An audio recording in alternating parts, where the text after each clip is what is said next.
ક્યારેક તમે એવું સાંભળ્યું છે કે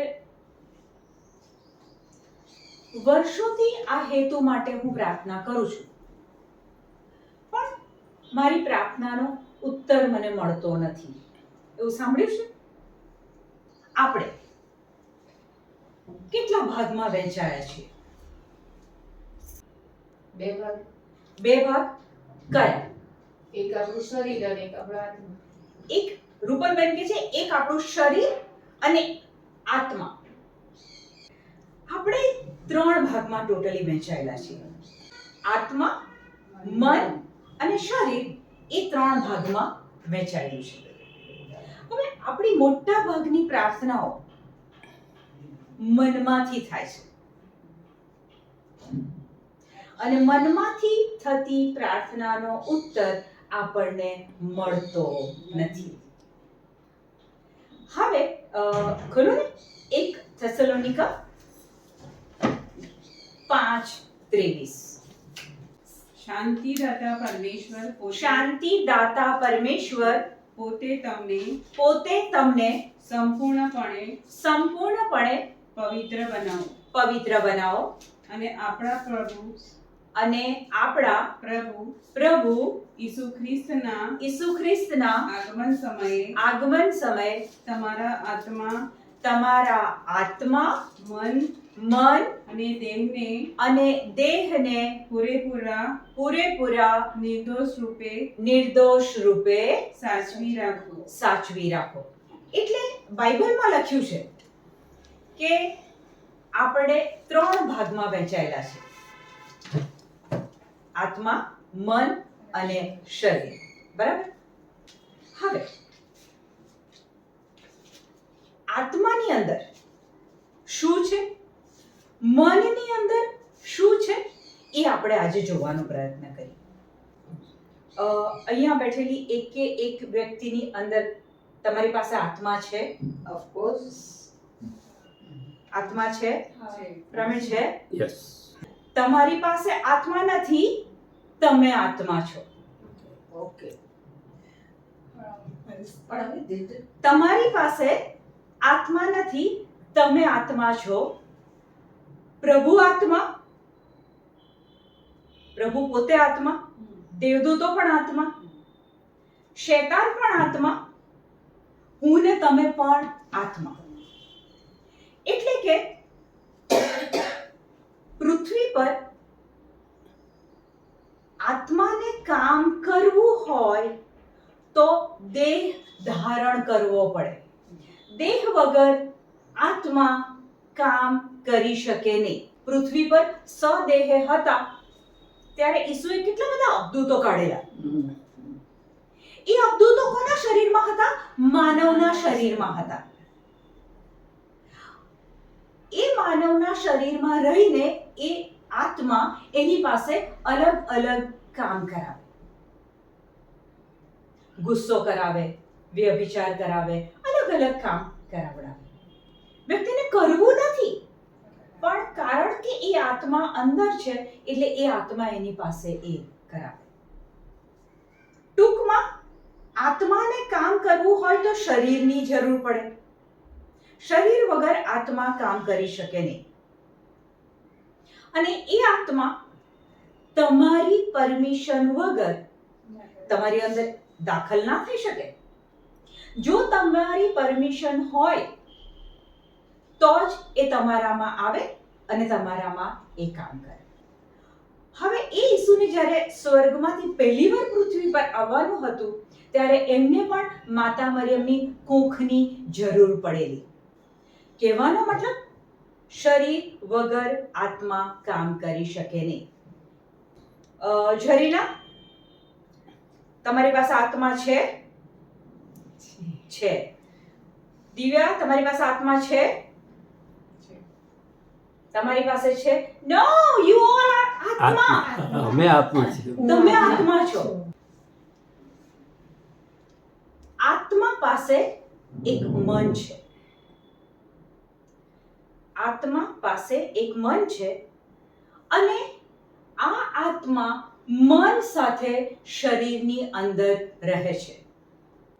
આપણું શરીર એક ઘર છે. એ ઘરની અંદર, એ શરીરની અંદર આત્મા જેની પાસે એક મન છે, એ બોડીમાં, એ શરીરમાં રહે છે. જે દિવસે આપણું આ શરીર, આત્મા આ શરીરને છોડી દે છે, શરીરનું કોઈ મહત્વ છે? ના. મહત્વ ત્યાં સુધી જ છે કે જ્યાં સુધી આપણી અંદર આત્મા છે.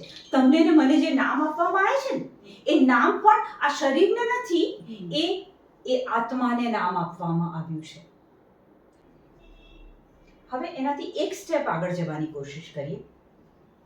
આત્મા પાસે મન છે. મનની અંદર શું છે? એની અંદર બધા જાતના વિચાર છે. મનની અંદર સૌથી પહેલા વિચારો, નિર્ણયો, લાગણીઓ, આ મનની પ્રોપર્ટી છે. આ બધું મનમાં થાય છે.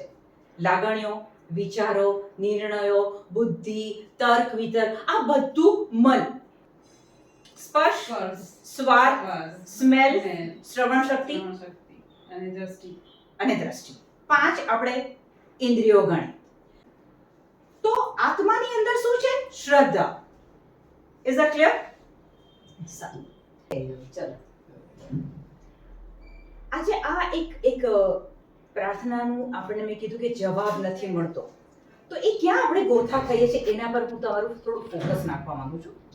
હવે આ એક વ્યક્તિ છે. અહીંયા તમને આપણે 3 જોઈએ છે, પણ આત્મા, મન અને શરીરને સમજવા માટે આ એક વ્યક્તિ છે. ઓકે? આ સ્પિરિટ એટલે કે આ આત્મા છે, આ મન છે અને આ શરીર છે. ખ્યાલ આવ્યો? આત્મા, મન અને શરીર. હવે તપ ઋતુનો સમય હતો અને ફાધરની રિટ્રીટ ચાલતી હતી અને ફાધરે પ્રભુ વચનોના ખુલાસા કર્યા, ખૂબ ખુલાસા કર્યા. અને આ વ્યક્તિ એ ખુલાસા સાંભળે છે અને પ્રભુ વચન આપણે જાણીએ છીએ પ્રમાણે જીવતું ને જાગતું, જેની અંદર જાય ત્યાં એ કામ કરે. ફાધરે ઈસુ વિશે આખું સમજાવ્યું. ઈસુ પૃથ્વી પર કેમ આવ્યા, ઈસુએ બલિદાન કેમ આપ્યું, ઈસુએ લોહી કેમ વહેવડાવ્યું, અને આ બધું કરવાથી આપણા માટે ઈસુએ શું ખરીદી લીધું, કિંમત ચૂકવીને ઈસુએ શું ખરીદી લીધું.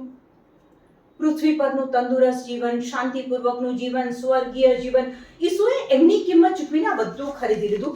આ બાબત ફાધરે બોધમાં બરાબર વચનો ખોલીને સમજાય. એટલે આ એક વ્યક્તિની અંદર એ વચન ગયા અને એક વચન એમાં આવ્યું, રોમન 10:9. જો તું તારા હોઠે એમ કબૂલ કરતો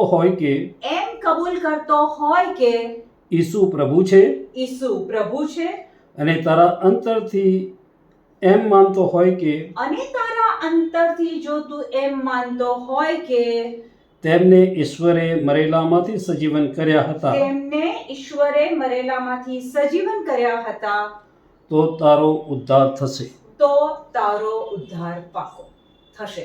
આ વચનમાં શું કીધું કે જો તું પ્રભુ ઈસુ ખ્રિસ્તને તારા પ્રભુ, ઈસુ અને મુક્તિદાતા તરીકે, લોર્ડ, ગોડ અને સેવિયર તરીકે જો તું સ્વીકારે તો તારો ઉદ્ધાર પાકો. હવે જ્યારે આ વચન આવ્યું ત્યારે આ સ્પિરિટ છે, આ સ્પિરિટે આ સાંભળ્યું નહોતું ત્યાં સુધી આ વ્યક્તિ દુનિયાવી હતી. આ સ્પિરિટ પાસે કોઈ વચન નહોતું, ઈસુ કોણ ખબર નહોતી. એટલે આ સ્પિરિટ, આ શરીર જીવે છે પણ ત્યાં પ્રભુ વચન નથી. જે દિવસે એ વચનના ખુલાસા થયા, આ વચન વિશે કહેવામાં આવ્યું કે વ્યક્તિ જ્યારે લોર્ડ, ગોડ અને સેવિયર તરીકે ઈસુને સ્વીકારે ત્યારે એનો ઉદ્ધાર થાય, ત્યારે એ વચન આ સ્પિરિટની અંદર ગયું અને આ સ્પિરિટે એને લઈ લીધું. એ વચન આ સ્પિરિટની અંદર ગયું, આત્માની અંદર ગયું અને જ્યારે આ આત્માએ ઈસુને એના પ્રભુ, ઈસુ અને મુક્તિદાતા તરીકે સ્વીકાર્યો, તે પળે પવિત્ર આત્માની સાથે એ આત્મા એક થઈ ગયો. પવિત્ર આત્મા અને આ આત્મા જ્યારે ઈસુનો સ્વીકાર થયો, આજ દિન સુધી જીવન તો જીવતું હતું આ શરીર, પણ જે ક્ષણે સાચા હૃદયથી, પૂરી શ્રદ્ધાથી ઈસુ પ્રભુ ને મુક્તિદાતા, લોર્ડ, ગોડ અને સેવિયર તરીકે આ આત્માએ સ્વીકાર્યો, તે વખતે પવિત્ર આત્માનું કામ શરૂ થયું કે આ આત્મા અને પવિત્ર આત્મા શું થઈ ગયા? એક થઈ ગયા. સાંભળજો હા, 1 કોરિન્થ 6:17. પણ જે પ્રભુ સાથે સંયોગ સાધે છે, તે પ્રભુ સાથે એકાત્મ બની જાય છે. તે પ્રભુ સાથે એકાત્મ થઈ જાય છે. આ આત્માએ સાંભળ્યું, વચન સાંભળ્યું અને ઈસુને સ્વીકાર કર્યો. જેવો ઈસુનો સ્વીકાર કર્યો કે એ આત્મા અને પવિત્ર આત્મા શું થઈ ગયું? એક થઈ ગયું. તો એ દિવસથી આ આત્મા અને પવિત્ર આત્મા એક થઈ જાય છે. હવે તમે જુઓ તો આ આત્માનો આ શરીર સાથે ડાયરેક્ટ, માનો કે આત્માને કોઈ હુકમ આપવો છે તો આ શરીરને ડાયરેક્ટ નહીં આપી શકે, કારણ કે વચ્ચે મન છે. આ મન અને શરીર એ 5 ઇન્દ્રિયો, આપણે હમણાં જોયું તે ફ્લેશ, શરીર, રાઈટ? હવે આત્માને કશુંક, માનો કે આત્મા આપણી કોઈ જરૂરિયાત છે, આપણી કોઈ પ્રાર્થના છે, આપણો કોઈ હેતુ છે. હવે સ્પિરિટ ની અંદર પવિત્ર આત્મા છે, એટલે એ પવિત્ર આત્મા અને સ્પિરિટ એક થઈ ગયો છે. હવે ત્યાંથી કોઈ હુકમ આવે અને શરીરને સાજાપણું મળે, પણ વચ્ચે એક આવે છે મન. જે મન હજુ પ્રભુને ઓળખતું નથી, એને પ્રભુના વચનો સમજમાં આવતા નથી, એ સ્વીકારી શકતું નથી. હવે એના કારણે જ્યારે આપણે પ્રાર્થના કરીએ છીએ ત્યારે ત્યાંથી મળેલો હુકમ અહીંયા શરીરમાં જવાબ આપતો નથી. એક નાની પ્રક્રિયા છે, પણ આ આપણે સમજીએ તો ખબર પડશે. ખ્યાલ આવે છે? હવે આ મન માનતું નથી, મન સ્વીકારતું નથી, તો હવે આ મનને આપણે પ્રભુના વચનો બોલીને વાંચીને એ મનને આપણે અંકુશમાં લેવાનું છે. જો તમે એ રીતે જોવા જાઓ તો આત્મા, મન અને શરીરની અંદર રાજા કોણ કહેવાય? આત્મા. ઓરિજિનલી પ્રભુએ આદમને બનાવેલો, અને ત્યારે આદમનો આત્મા અને પ્રભુ એ આત્માથી આત્મા વાત કરતા હતા. પણ એ તો પાપ થયું. એ પાપ થયા પછી જેટલા પૃથ્વી પર જન્મ્યા એ બધા જ લોકોને પાપરૂપ બનાવવામાં આવ્યા. એ દિવસથી એ પાપ ચાલે છે અને મન એને આ વચનોને સ્વીકારતું નથી. શા માટે એવું કહેવામાં આવે છે કે રોજ વચન વાંચો, રોજ બાઇબલ વાંચો, રોજ વચનોને લખો? આ બધું કેમ કહેવામાં આવે છે? એ મનને બદલવા માટે. આત્મા તો તૈયાર છે, આત્મા ઉપરથી આવ્યો છે, એ તરત પ્રભુને ઓળખી લે છે. અને આ શરીર તો એક ખોરિયું છે. શૈતાન શારીરિક હુમલા કરે છે, બીમારીઓ, રોગો, માનસિક નિરાશા, ડિપ્રેશન અને સુસાઇડલ વિચારો.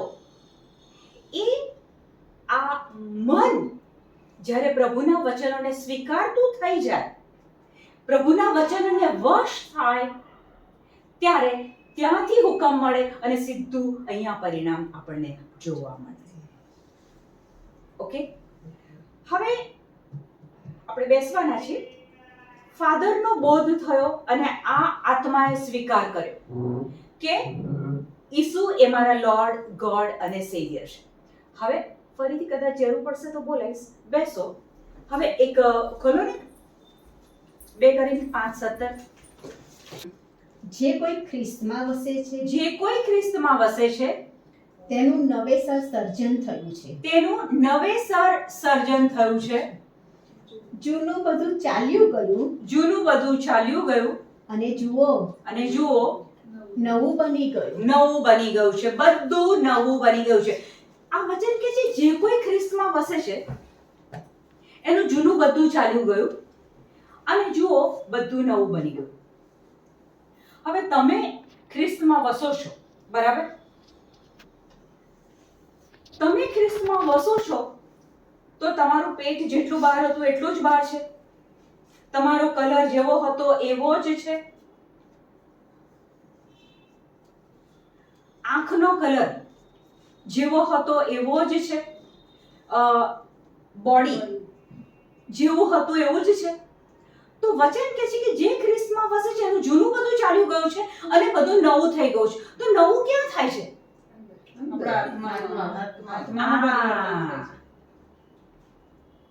નવું આપણે અહીંયા 3 વ્યક્તિને ઊભી રાખી દીને આત્મા બતાવ્યો હતો. તો જે કંઈ પરિવર્તન થાય છે, જે કંઈ ચેન્જ થાય છે તે આત્મામાં થાય છે. બહારથી વ્યક્તિ તમે જુઓ તો એની એ જ છે, કોઈ ચેન્જ નથી. 1 પીતર 1:23. તમે નશ્વર નહીં પણ અવિનશ્વર બીજ મારફતે ઈશ્વરના જીવંત અને શાશ્વત શબ્દ દ્વારા નવો જન્મ પામ્યા છો. અહીંયા કહે છે કે તમે નશ્વર નહીં પણ અવિનશ્વર બીજ મારફતે ઈશ્વરના જીવંત અને શાશ્વત શબ્દ વડે નવો જન્મ પામ્યા છો. અહીંયા વચન શું કહે છે? નશ્વર નહીં પણ અવિનશ્વર બીજ. નશ્વર એટલે શું? અવિનશ્વર એટલે શું? નશ્વર જેનો નાશ થાય તે. નશ્વર જે નાશ પામવાનું છે. પણ વચન કહે છે કે અવિનશ્વર બીજ. આ એક વચન છે ને પ્રભુનું, એ અવિનશ્વર છે, જેનો કદી નાશ થતો નથી. અને એક વચન એ એક દાણો છે. જ્યારે આપણે એ વચન આપણા સ્પિરિટમાં, આત્મામાં જવા દઈએ છીએ ત્યારે એ દાણો અંદર જઈને શું કરે છે? વચન કહે છે કે નશ્વર નહીં પણ અવિનશ્વર બીજ મારફતે ઈશ્વરના જીવંત અને શાશ્વત શબ્દ, બાઇબલનો એક શબ્દ, જીવંત અને શાશ્વત શબ્દ વડે નવો જન્મ પામ્યા છો. તમે હમણાં ક્યારના શું સાંભળો છો? વચનો. અને એ વચનો ક્યાં જાય છે? શરીરમાં નથી જતા, એ તમારા આત્મામાં જાય છે. તમે નાના હતા ત્યારથી બાઇબલ વાંચો છો અને એ વચનો જ્યારે તમારા આત્મામાં જાય છે ત્યારે ત્યાં શું થાય છે? આત્માનો પુનર્જન્મ થાય છે. કારણ કે આ અવિનશ્વર બીજ છે. પ્રભુનું વચન એ કેવું છે? અવિનશ્વર બીજ. એ આપણી અંદર જાય ત્યારે આપણો આત્મા પુનર્જન્મ પામે છે. હવે યોહાન 3:6 વાંચો. દેહમાંથી તો દેહ જન્મે દેહમાંથી તો દેહ જન્મે અને આત્મામાંથી આત્મા. આત્મામાંથી આત્મા. આપણે માતાના કુખમાંથી જન્મ્યા. આ આપણો શારીરિક જન્મ છે. પણ ઈસુ કહે છે પુનર્જન્મ જરૂરી છે. એના વગર સ્વર્ગમાં પ્રવેશ મળશે નહીં, એવું યોહાન 3:3 માં ઈસુ કહે છે. તો શરીરમાંથી તો શરીર જન્મે, પણ જ્યારે આપણે ઈસુ ઓલમાઇટી ગોડની કુખ, પહેલી વાર તમે સાંભળી રહ્યા છો, ઈશ્વર પિતાની કુખ માંથી આપણો જન્મ થાય છે. જ્યારે આપણે એ વચનોને આપણા સ્પિરિટમાં જવા દઈએ છીએ, એના પર શ્રદ્ધા રાખીએ છીએ અને રોજે રોજ એના પર મનન ચિંતન કરીએ છીએ અને એ વચનરૂપી દાણો જ્યારે આત્માની અંદર લાંબો સમય રહે છે, રોજે રોજ આપણે બોલીએ છીએ, ત્યારે એ આત્મામાંથી આત્માનો જન્મ થાય છે અને એ છે પુનર્જન્મ. હવે આપણી બધી પ્રાર્થનાઓ ક્યાંથી હોવી જોઈએ? આત્મામાંથી. આત્માની અંદર શું છે? આપણે કીધું કે શ્રદ્ધા. ઓકે, ખોલો એફેસસ 1:3. આપણા પ્રભુ ઈસુ ખ્રિસ્તના પરમેશ્વર આપણા પ્રભુ ઈસુ ખ્રિસ્તના પરમેશ્વર અને પિતાને ધન્ય હો. અને પિતાને ધન્ય હો. તેમણે આપણને ખ્રિસ્ત દ્વારા તેમણે આપણને ખ્રિસ્ત દ્વારા સ્વર્ગધામમાં સઘળી આધ્યાત્મિક આધ્યાત્મિક બક્ષિસો આપીને ધન્ય કર્યા છે. વચન શું કહે છે? ઈસુએ, પ્રભુએ આપણને સઘળી આધ્યાત્મિક બક્ષિસો આપીને ધન્ય કર્યા છે. આપણે કોઈ ફાધરને પ્રીચિંગ કરતા જોઈએ ને, શું એ ફાધર પ્રીચિંગ કરે છે એટલે આ તો એમને જ આ દાન મળ્યું છે. આવું દાન બધાને ના મળે. પછી કોઈ આપણે પ્રીચરને હીલિંગ કરતા જોઈએ, આ એને સ્પેશિયલ કૃપા મળી છે. હા, બધા ના કરી શકે. આ વચન શું કહે છે કે તમને સઘળી આધ્યાત્મિક બક્ષિસો આપીને ધન્ય કર્યા છે પ્રભુએ. હું કે તમે એક પણ બક્ષિસથી બાકાત નથી. હું નથી કહેતી, વચન કહે છે કે પ્રભુએ તમને ને મને એક બક્ષિસ આપી છે. તમે હીલિંગ કરી શકો છો, તમે પ્રીચિંગ કરી શકો છો, તમે સેવા કરી શકો છો, તમે બધું જ કરી શકો છો. કેમ? એ તમારા આત્માની અંદર આપી છે. આ બધી ક્વોલિટીઝ ક્યાં છે? સાજાપણું આપવું, કોઈને છુટકારો આપવો, એ ક્યાં છે? આપણા આત્માની અંદર. આપણને પ્રભુએ એમને નથી મોકલ્યા, બિચારા નથી મોકલ્યા. આપણી તકલીફ એ છે કે એક વચન છે હોશિયા 4:6. એ વચન કહે છે કે પ્રભુ પોતે બોલે છે, મારા લોકો જ્ઞાનને અભાવે નાશ પામે છે. પ્રભુનું વાક્ય છે, મારા લોકો જ્ઞાન. આપણને જ્ઞાન નથી કે આ બધું જ મારી અંદર પડ્યું છે. મને કેમ એવું ફીલ થાય કે આ વ્યક્તિ કૃપાથી ભરેલી છે? વચન કહે છે તમને પણ એ જ મળ્યું છે. 2 પીતર 1:3 અને 4. ઈસુ ખ્રિસ્તની દેવી શક્તિએ ઈસુ ખ્રિસ્તની દૈવી શક્તિએ, ડિવાઇન પાવર, ભક્તિમય જીવન માટે આવશ્યક એવું બધું જ આપણને બખ્શ્યું છે. ભક્તિમય જીવન જીવવા માટેનું આવશ્યક બધું જ આપણને બખ્શ્યું છે. જેણે પોતાના મહિમા અને પ્રતાપથી આપણને હાકલ કરી છે, તેનું તેણે આપણને પૂર્ણ જ્ઞાન આપ્યું છે. આ બધું ક્યાં પડ્યું છે? આપણા આત્માની અંદર છે. હવે આ પ્રોસેસ એવી છે કે જેટલા વચનો તમારા આત્માની અંદર વધુ ને વધુ જાય, આપણા સ્વભાવ પ્રમાણે ઇન્દ્રિયોથી જે બધું મહેસૂસ થાય ને એને આપણે સાચું માનીએ છીએ. આંખોથી દેખાય છે કે ભાઈ એનો એક્સિડન્ટ થયો છે એટલે એ નબળો છે, ચાલી નથી શકતો. આ આપણી આંખોથી દેખાય છે. આપણે કાનથી ન્યૂઝ સાંભળીએ છીએ, એ બહુ સિરિયસ છે, ડોક્ટરે કહી દીધું છે, નાઉ ધેર ઇઝ નો હોપ, હવે કોઈ આશા નથી. આપણે કાનથી સાંભળ્યું, તરત આપણે માની લીધું. 5 ઇન્દ્રિયોથી આપણે જે કાંઈ અનુભવીએ છીએ ને એના પર વહેલો વિશ્વાસ મૂકીએ છીએ, કારણ કે આપણે જોઈ શકીએ છીએ, મહેસૂસ કરી શકીએ છીએ. પણ આત્મિક બાબતો કેવી છે? જોઈ ના શકાય. દાખલા તરીકે વચન કહે છે કે તમે પવિત્ર આત્માનું મંદિર છો. હવે ક્યારે પવિત્ર આત્માને આપણે જોયા? બાપ્તિસ્મા લીધું તે દિવસથી આપણી અંદર પવિત્ર આત્મા છે. કદી આપણને એ શારીરિક એવો કોઈ અનુભવ થયો કે પવિત્ર આત્મા મારી અંદર છે?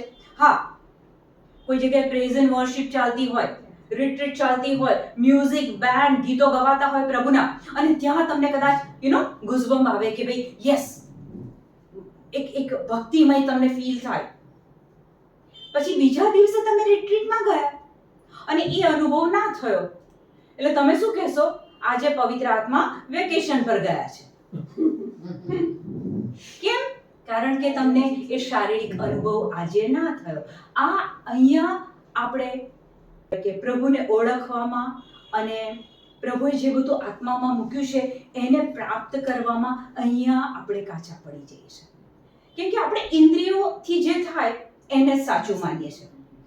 2 કરી 4:18. અમારી મીટ તો દ્રશ્ય સંત વસ્તુ પાઉલ કહે છે અમારી મીટ એટલે અમારી તો દ્રષ્ટિ, અમારી મીટ તો દ્રશ્ય વસ્તુઓ ઉપર નહીં, દ્રશ્ય વસ્તુ પર નહીં. સંત પાઉલ શું કહે છે?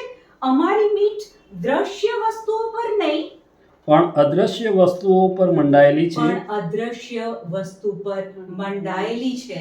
કારણ કે જે દ્રશ્ય છે તે તો ક્ષણિક છે, જે દ્રશ્ય છે, જે દેખાય છે એ તો ક્ષણિક છે, પણ જે અદ્રશ્ય છે તે શાશ્વત છે. પણ જે અદ્રશ્ય છે એ શાશ્વત છે. વ્યક્તિ, વસ્તુ, જગ્યા, સૂરજ, ચંદ્ર એ બધું જ જોઈ શકાય છે અને એ બધું નાશ પામશે. પ્રભુ પવિત્ર આત્મા આપણે નથી જોઈ શકતા અને એ જ શાશ્વત છે. આપણી દ્રષ્ટિ, આપણી માનસિકતા જે દેખાય છે એના પર વિશ્વાસ મૂકીએ છે, જે દેખાતું નથી એના પર વિશ્વાસ મૂકતા નથી અને ત્યાં આપણી જિંદગીની કસોટીઓમાં ઘણી વખતે આપણે ફેલ જઈએ છીએ. એટલે 2 બાબત સમજીએ કે દ્રશ્ય છે એ ક્ષણિક છે, જે અદૃશ્ય છે એ એવરલાસ્ટિંગ કાયમનું છે. પ્રભુએ પૃથ્વીનું સર્જન કર્યું. શાનાથી કરેલું? શબ્દોથી સર્જન કરેલું. હવે શબ્દો તમે જોઈ શકો છો? ના. સાંભળી શકો ખરા? તમે મારો અવાજ અત્યારે સાંભળો છો, પણ એ શબ્દોને જોઈ નથી શકતા. શબ્દો કેવા છે? અદૃશ્ય. પ્રભુએ શબ્દોમાંથી આખી પૃથ્વીનું સર્જન કર્યું. પૃથ્વીને જોઈ શકો છો? શબ્દોમાંથી પ્રભુએ જે સર્જન કર્યું એ જોઈ શકો છો? યસ. હવે મને ને તમને પ્રભુએ આ શબ્દો બોલવા માટેનું મુખ કે જીભ આપી છે. આપણે પણ શબ્દો બોલી શકીએ છીએ, વચન બોલી શકીએ છીએ, કોઈના માટે હીલિંગ બોલી શકીએ છીએ, કોઈ અવધૂત વળગેલું હોય તો એના છુટકારો આપવા માટે આપણે બોલી શકીએ છીએ. તો શબ્દો દેખાતા નથી પણ શબ્દોમાંથી જે સર્જન થાય છે એ જોઈ શકાય છે.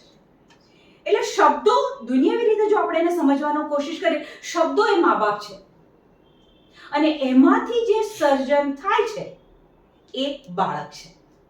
ફરીથી રિપીટ કરું છું, શબ્દો એ માતા પિતા છે. એ શબ્દોમાંથી પ્રભુએ આકાશ, સૂરજ, બધું પ્રાણીઓ બધું સર્જન કર્યું. તો શબ્દો એ માતા પિતા અને જે સર્જન થાય છે, જે આપણે આંખોથી જોઈ શકીએ છીએ, એ બાળકો છે. ઉત્પત્તિ 1:28 અનુસાર પ્રભુએ મને ને તમને કેવા બનાવ્યા છે? ઈશ્વરની પ્રતિમૂર્તિ રૂપે.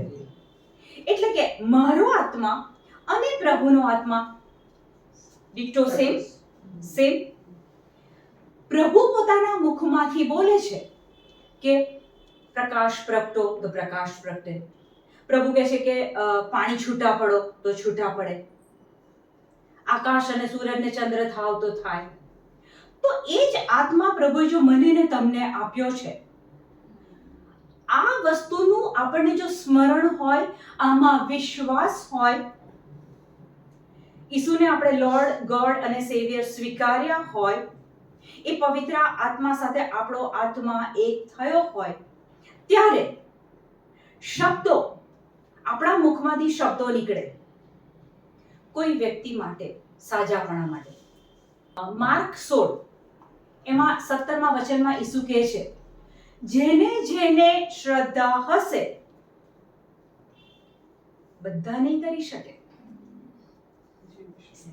અત્યારે બધા તમે સાંભળો છો, કાનમાં તો બધાના જાય છે, પણ ઈસુ કહે છે કે જેને જેને શ્રદ્ધા હશે તે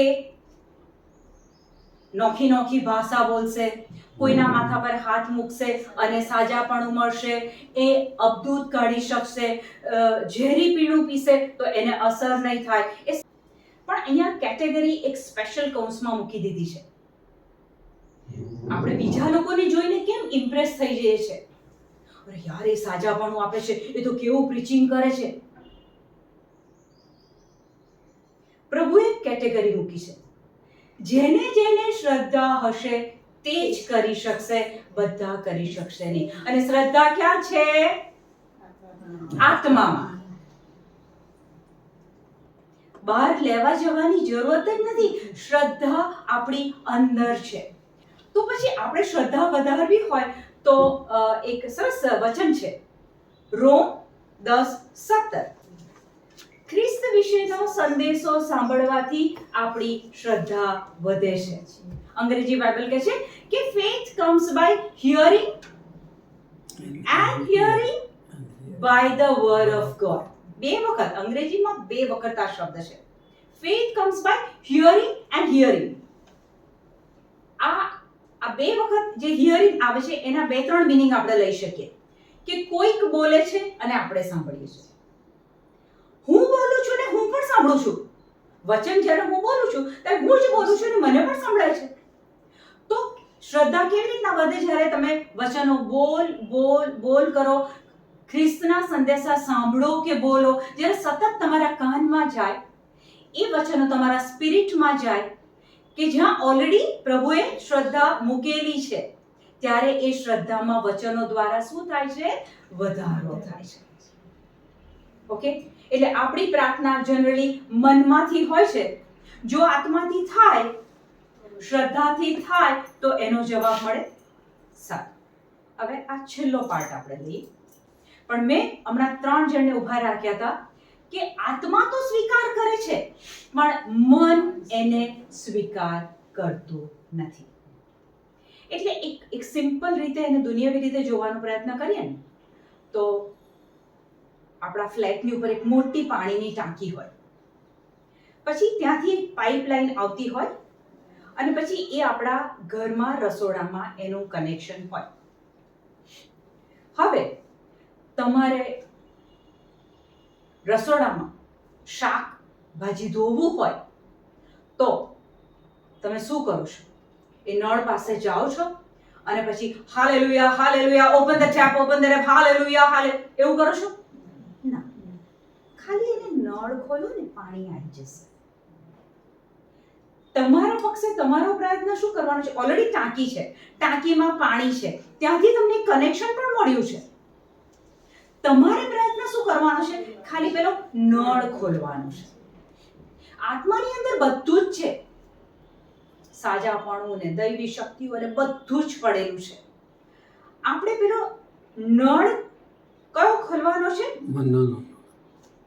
તમે એક એને ડ્રોઈંગની રીતે વિચાર કરો તો અહીંયા આત્મા છે, ત્યાંથી પછી કનેક્શન અહીંયા મન છે અને પછી અહીંયા શરીર આવે, શરીરમાં ફ્લો આવે. હવે આ આત્મા છે ને આ મન છે. આ મને શું કર્યું છે? એક ચાકી બંધ કરી રાખી છે, એને લોક કરી રાખ્યું છે.